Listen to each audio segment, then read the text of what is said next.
Mr. Speaker, in June 2011, this was the Prime Minister's solemn promise, and I quote, "I refuse to go back to the days when people had to wait for hours on end to be seen in A&E. So let me be absolutely clear, we won't." Will he now apologise to patients across the country for having broken that promise? I deeply regret any patient who doesn't get a good service, but let us be absolutely clear about the numbers in terms of people accessing A&E. Today, compared with 4 years ago, over 2,500 more patients are seen within 4 years within 4 hours than 4 years ago. That is what's happening.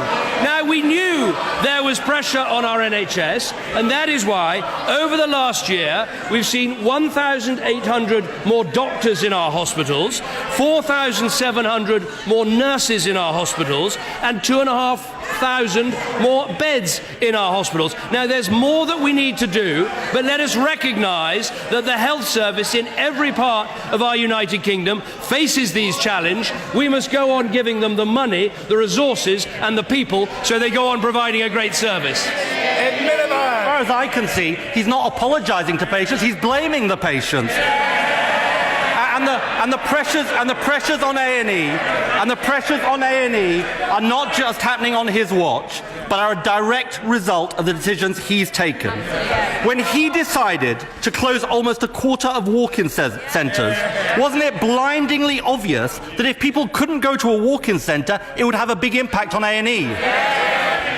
We've got 1,000 more doctors in A&E, and we're spending £13 billion more on the NHS, when 4 years ago his health secretary said it would be irresponsible to spend more money. But what is interesting, Mr. Speaker, here we are, question 3 on the NHS, and he's got no solutions to put forward.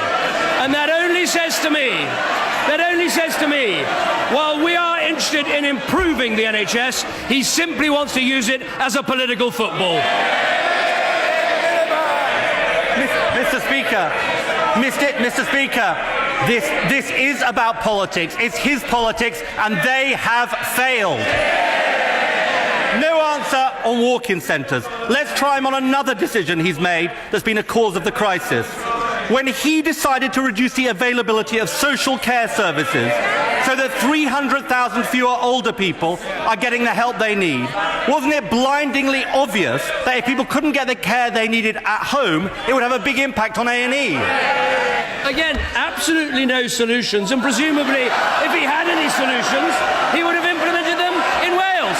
Now, he raises the importance of social care, and I agree. And that is why from the 1st of April, we are putting £5 billion more into social care via the Better Care Fund. Up until now, the Labour Party has told us not to introduce the Better Care Fund. I assume from that they now support this important investment.